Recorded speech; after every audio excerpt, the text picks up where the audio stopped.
Es importante saber que el 25 de mayo de 1810 fue una fecha fundacional, ¿no? Comenzamos a caminar lo que va a ser luego en el 16 la independencia.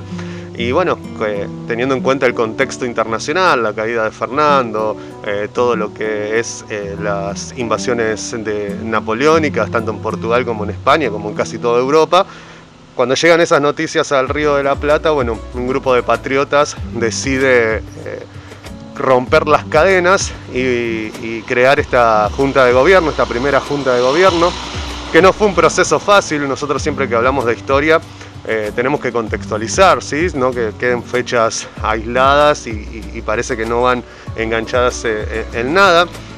Y bueno, fue una semana realmente movidita para los patriotas allá por 1810, en donde bueno, empieza con la llegada de la noticia que cayó la Junta de Sevilla el 18 de mayo, y de ahí en adelante empiezan a darse bueno, distintas reuniones en la famosa jabonería de Pueyrredón y demás cuestiones que vimos y que estudiamos en nuestra primaria sobre todo, que fueron realidad, ¿no? Que fueron grandes debates.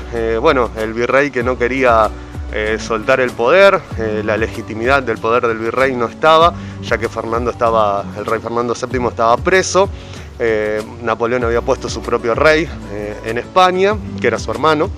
Y bueno, con ese contexto, aquí en el Río de la Plata, en este lado del charco, lo que empiezan a exigir el pueblo, cuando hablamos del pueblo claramente no hablamos del pueblo esclavo ni nada por el estilo, sino que aquellos terratenientes, los abogados, estudiosos de la época, tener en cuenta que Buenos Aires tenía alrededor de 40.000 habitantes para esa época, ¿sí? No es el Buenos Aires que conocemos hoy. El doble de seres. Sí, exactamente, dos seres.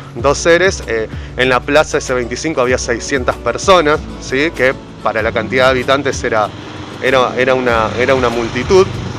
Y bueno, el 24 se hace el primer cabildo, donde el virrey, con falsificación de actas, de votos y demás, queda elegido como presidente de la Junta.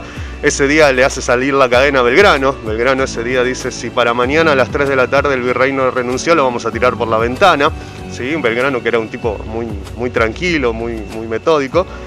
Y bueno, no le quedó otra al virrey que ese 24 a la noche renunciar y llamar a un cabildo abierto, en donde bueno, se termina eligiendo esta primera junta de gobierno que estaba representada por terratenientes, por comerciantes, por abogados, por eclesiásticos, y que llevaba a la cabeza un militar. El militar más importante que tenía Buenos Aires era quien encabezaba esta lista. Y después, obviamente, con todas las diferencias que había dentro de la primera junta, cuando se empezó a gobernar, se dieron cuenta de que las diferencias eran insalvables y bueno, esa cuestión de los egos que ya los venimos teniendo desde aquel 25 de mayo de 1810. ¿Qué paralelismo hacemos con estos tiempos que estamos transcurriendo, Cheli? Sobre todo esto, ¿no? El centralismo de Buenos Aires.